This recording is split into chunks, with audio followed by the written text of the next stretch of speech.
So musical genres are interesting to me in how we interpret them and how we classify things because sometimes a musical act can bridge the gap between two genres, or sometimes what we think of as there being a part of a genre, they don't think of that at all. So it's always an interesting topic to me, and I thought I'd talk a little bit about big fours of various genres. So the big four is kind of an idea that's associated with thrash metal. People consider the big four thrash metal: Metallica, Megadeth, Slayer, and Anthrax. Picking four bands that are symbolic of a certain era or subgenre of rock music is a nice way to kind of like showcase the variations within the genre, or just kind of like showcase how popular they were. It's just kind of a good way to measure something or describe something. So I thought it'd be fun to talk about different other metal or other genres of rock and talk about the big four of their section. So because it's the most because it started this topic in my mind, because it's the most jarring transition from thrash metal. I'm going to talk about Heartland Rock.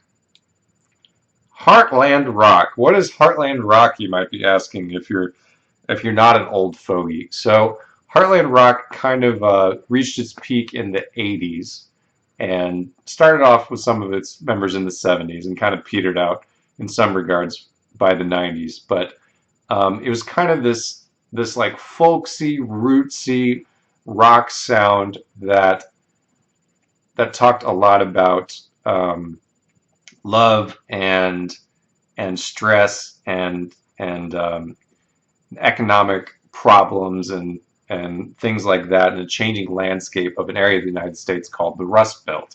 So the Rust Belt essentially are a lot of major cities in the Northeast and Midwest that had a lot of manufacturing jobs, and those just kind of went away over a certain period of time, completely transforming those areas that were dependent on those manufacturing jobs at one point in time.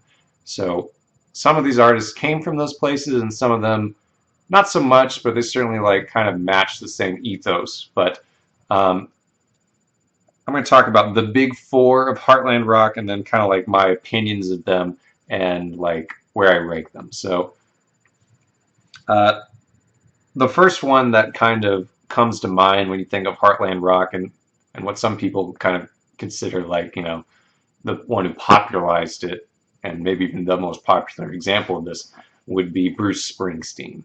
And like some of these other bands, Bruce Springsteen does have a backing band with the name Bruce Springsteen and the E Street band. Now, Bruce comes from New Jersey, which you don't think of as being part of uh, the Rust Belt or as a major site of manufacturing, but it was.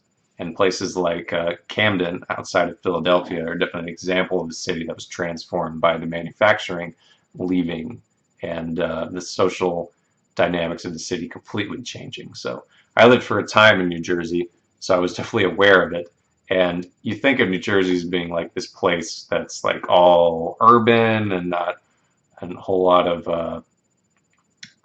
of green space, or a place with a bunch of like, I don't know, liberal people that you wouldn't think would be like a country person or like a good old boy or whatever. But no, the New Jersey definitely has all of those things, which kind of makes all the more sense that Bruce Springsteen would come out of such an area and definitely be cherished to this day from that area. But Bruce Springsteen was an example of Heartland Rock, and his album Born to Run was kind of like a big waterstone, or a big event in that scene. He peaked in the '80s with Born in the USA, and I'm not the biggest fan of Bruce Springsteen. But the first time I heard Born to Run, I was like, "Is that it? Is that the album that's being referenced in all these Foxtrot comics?" Like, it's just not me. It wasn't my favorite. But um, around the same time in the '80s, other artists were kind of hitting their stride. Coming out of the '70s and into the '80s was Bob Seger. So Bob Seger comes from the Detroit area, and I think he spent some time in Ann Arbor as well. He has a lot of slower songs, and sometimes when I talk about Seger, some people don't think of him as like a rocker, but when he has songs like Hollywood Nights, or Old Time Rock and Roll, or Rock and Roll Never Forgets. Like, I mean, he plays some rock, but if you're not that familiar with Seeger, you might be more familiar with some of his like more popular works where he just kind of looks like an old man. But there was a point in time where he looked like, I don't know, he could have played in Leonard Skinner or something like that. The long 70s hair. But I do like some of his music, but some of the slower stuff isn't quite for me. Um, Definitely being popular in the 80s, and I think more of a pop sound is John the Cougar Mellencamp. He was kind of an example of one of the later wave of musicians that were in the Heartland Rock genre. He is from Indiana. I actually used to live not far from where he lived. He lives outside of Bloomington. People say, "Oh yeah, he lives in Bloomington." It's like he lives outside of Bloomington in a mansion on a lake. Like, let's be real, he's not from Bloomington. But honestly, John Mellencamp's music is kind of like, I kind of hate it. Like it's just like everything I could possibly hate about the genre, and overly embellishing or glorifying like the parts of small town America I don't like.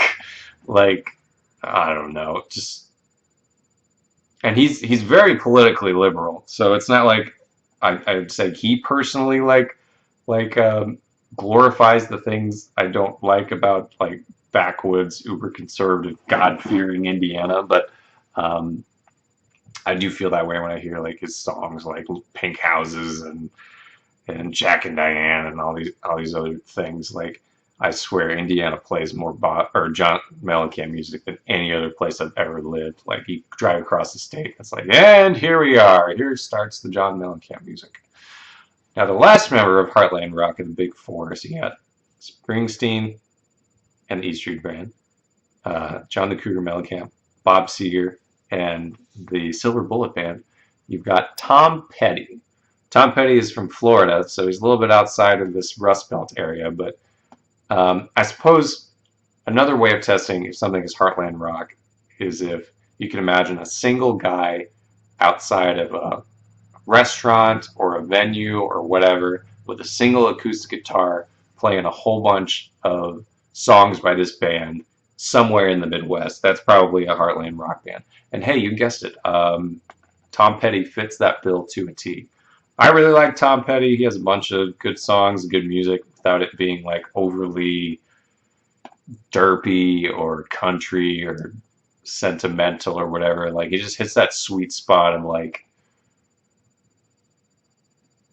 I don't know, Heartland Rock, I suppose you could say. So, in summation, my rankings would therefore be actually one Tom Petty story.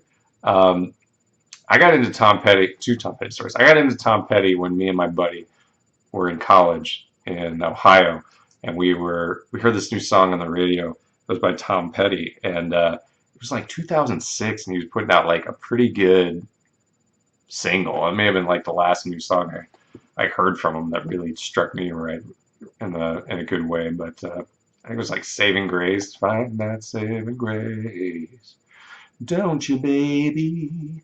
Well, yeah, like I really like that song. But I did hear him once on accident. I was visiting with my friend in Nashville, Tennessee, and we were going down the drag in Nashville where all the venues are, and everyone's playing music, and all those music venues are there, and the bars and whatnot, like the place in Nashville, right?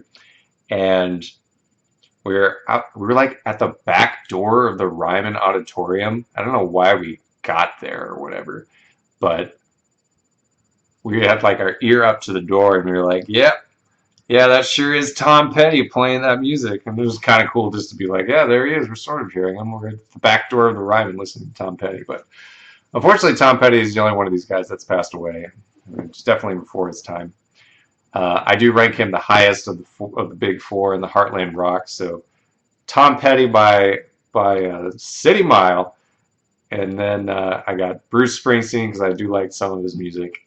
Sorry, Bob Seger because I do like some of Seger's music. Bruce Springsteen, because I'm not a big fan of him, but he did inspire some artists I do like the Killers. Can't the Killers made their own freaking maybe a few Bruce Springsteen albums.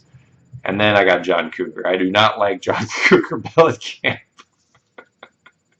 Heartland Rock is not my favorite genre in the world. So you go from top to bottom. It's like really like, sort of like, and no. Do you like any Heartland Rock acts? Let me know in the comments section. Sorry if you like the Cougar.